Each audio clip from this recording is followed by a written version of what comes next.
This property that I'm currently standing in front of is at 2044 North Concord Avenue at Vinewood Hills, a street in Los Santos, the map where GTA 5 or Online takes place in. Can you guess how much this building cost? $762,000. That is not too bad for GTA standards if you play the way that most people intend to play.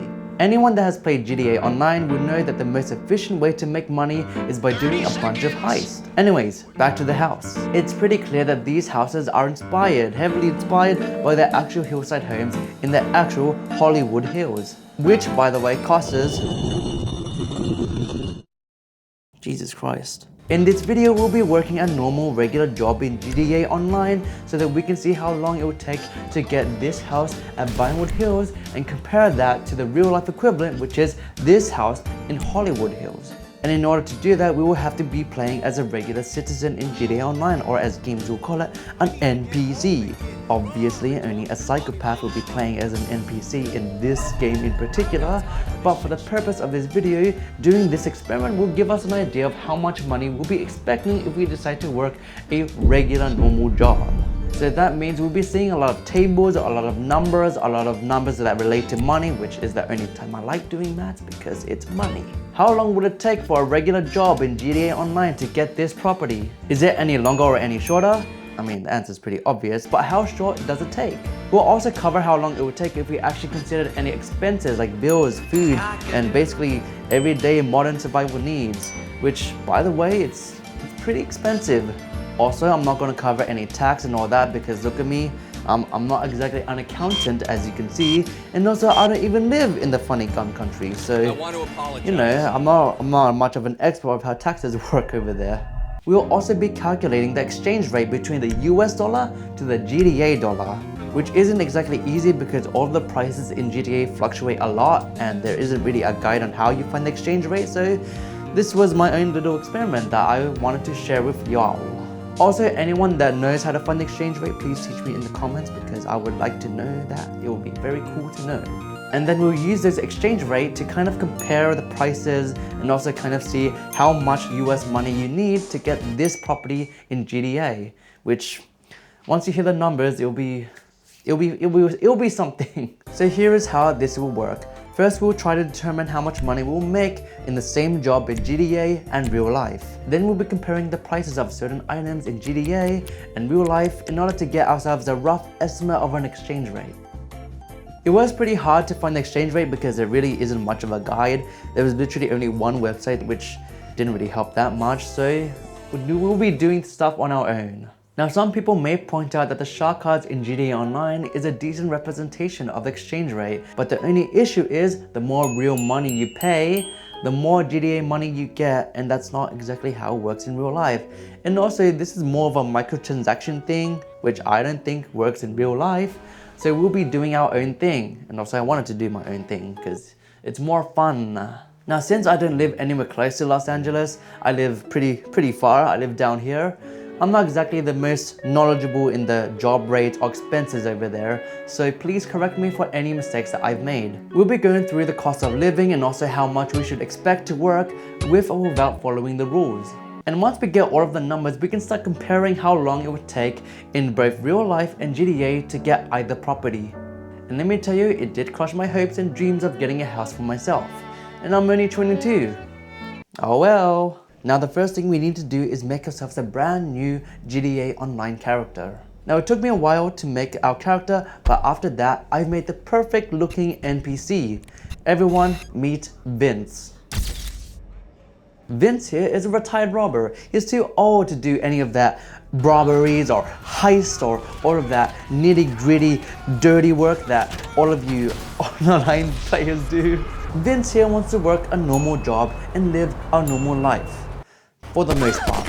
As soon as we start our journey, Vince here has basically no money. He needs a job ASAP. Now, fortunately for him, there is an actual job that is free and does not require any 3-year experience or anything like that, which I wish was more of a thing in real life.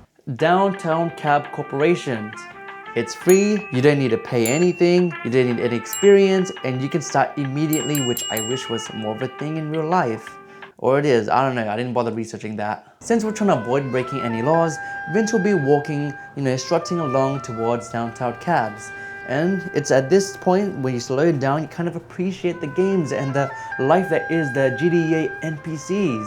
I even saw a husky, so that was pretty cool. I don't know why people play this game. That didn't last long. Sorry, citizen, I need this car more than you do, so goodbye. So Vince drives to downtown corporations, and this is where he can begin his work. But first, we need to cover a few things. First is how long it would take a day to pass in GTA 5, and second is how long we should work in this taxi job.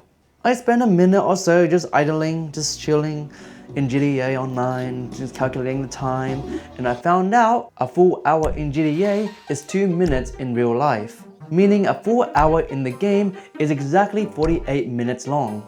According to the US Bureau of Labor of Statistics, there really isn't much of an exact measurement of how long taxi drivers work in real life. So to make things easy, we're just gonna assume that we'll be working at a 40-hour week schedule. Vince will be working 8 hours in the game 5 times, basic 40-hour stuff. So that means we'll be doing this taxi job for 16 minutes and repeating the 16 minutes 5 times. With everything covered, we can start on our experiments. The first experiment we'll be doing is first cover how much money we'll be making if we don't follow any of the laws at all. We are strictly going to be the most efficient and the most fastest we can be in order to get the most money possible. That means minimalizing crashes, not taking too much risk, avoid causing any hit and run incidents. I don't know what's going on there. Basically anything to avoid lowering the tips that we'll get from our customers.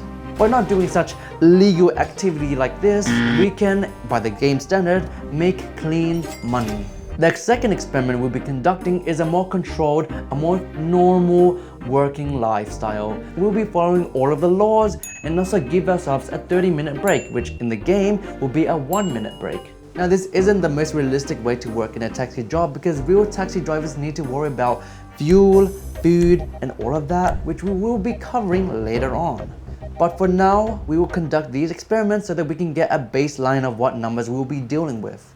Now since GTA is a game that we don't have to sleep or do any of the real world stuff such as resting, we can just do each of the 16-minute run consecutively. And we'll be completing these experiments 3 times so that we can get a broad range of data to work with. So Vince, let us begin our first experiment. Now, during the entire experiment, I noticed one highly annoying thing that occurred each time I completed a fare. And in case you haven't noticed, if you look at the background, every single customer did not close the door and it was really annoying. Dude, close the goddamn door, NPC! So that was really annoying. Now doing the first experiment was pretty fun. Being able to zoom past all of these cars like, get out of here boy. And taking any shortcut risk to get there faster and make as much money as possible, it was all pretty fun. Going at 100 miles per hour, which I'm assuming in kilometers per hour is really, really fast. Now it was pretty interesting to see what the customer were doing. I mean, literally one of the first fares that I completed, it was just this old lady that went to this like bay and she kind of just walked up like, why did you want me to deliver you here? I thought you were gonna, I don't know, it's NPC behavior basically. Now I've placed all of the results in the table in the background, and as you can see, it may not be the most efficient way to make money, but it is a lot of money. It is a lot of money. Vince makes on average $3,150 per fare, with each shift giving around $19,440. That weekly pay will be roughly $97K, which is a lot of money. And if we convert this weekly pay to annual pay, it's a lot of money. $5 million. That is a lot of money. I don't care what anyone says, I don't care if this is the most inefficient way to make money, that is still a lot of money. Let me live in Los Santos, ideally not with the online community roaming around.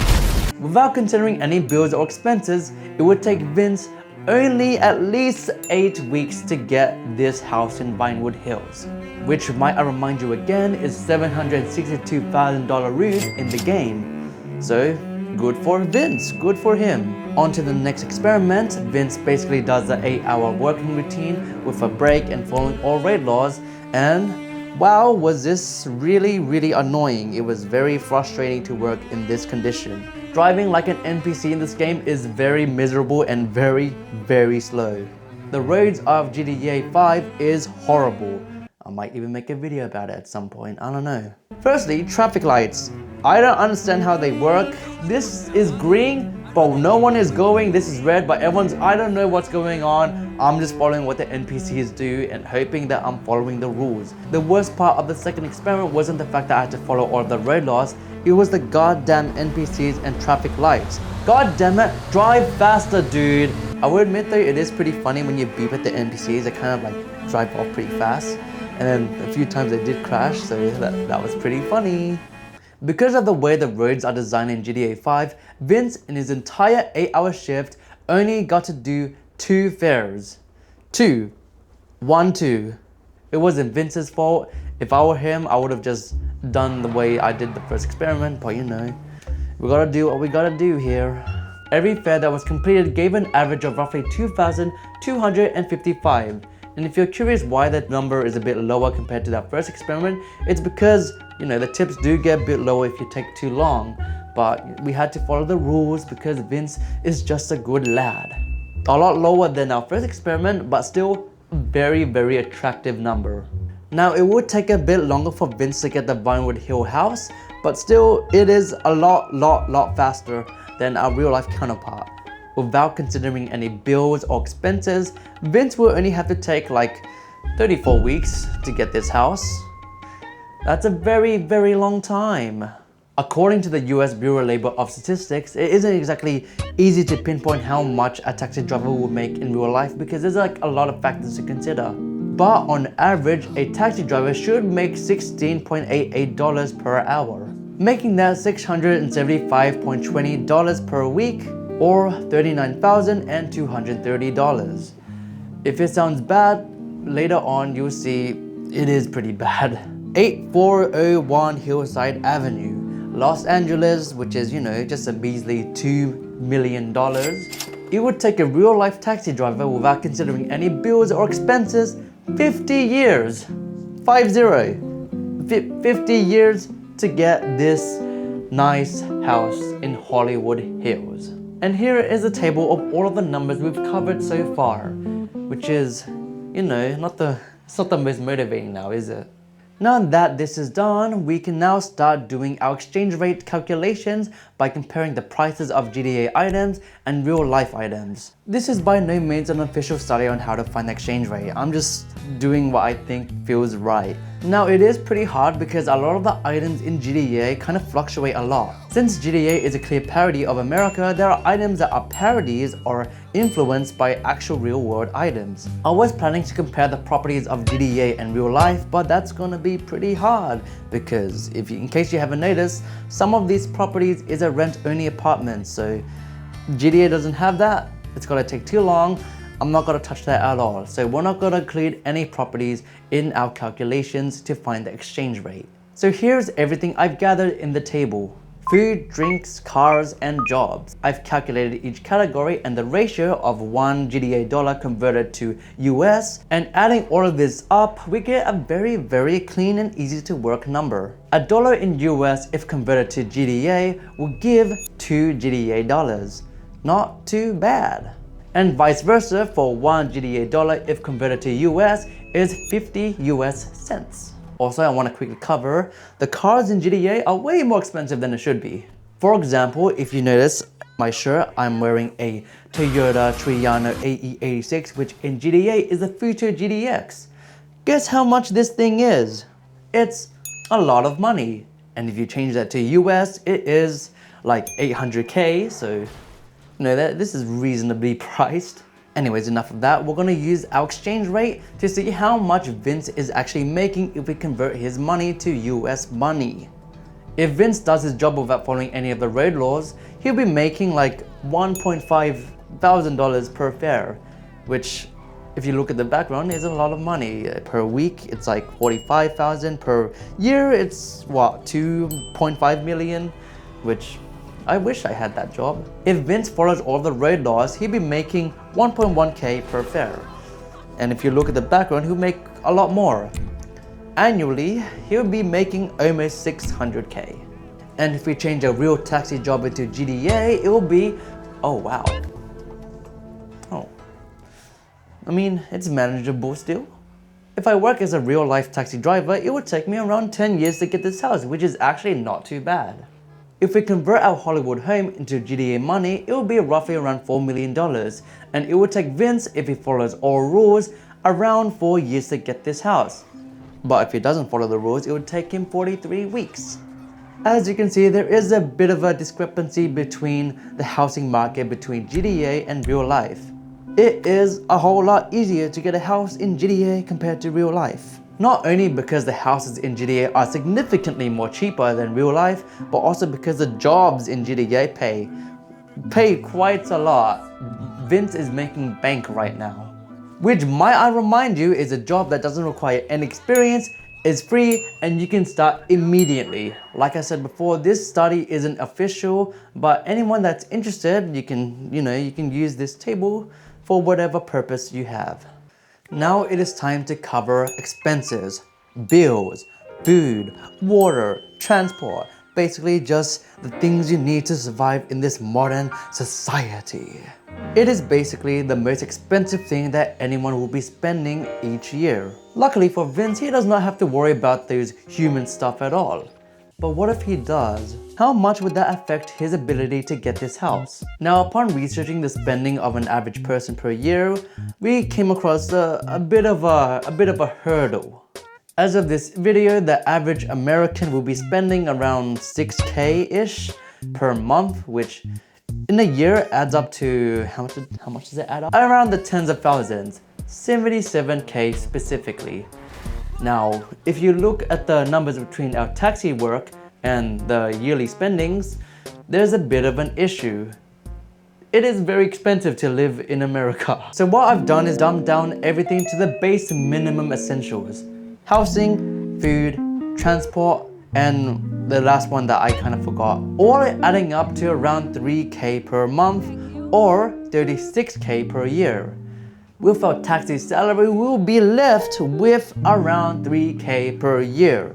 You know what? Let's just forget about doing the maths. The maths does not exist anymore. This house and this house is no longer achievable. We cannot do anything with this amount of money. It would take way too long to get either property. So I'm sorry for any taxi drivers out there. So instead, we'll be comparing Vince's job to a high-paying job.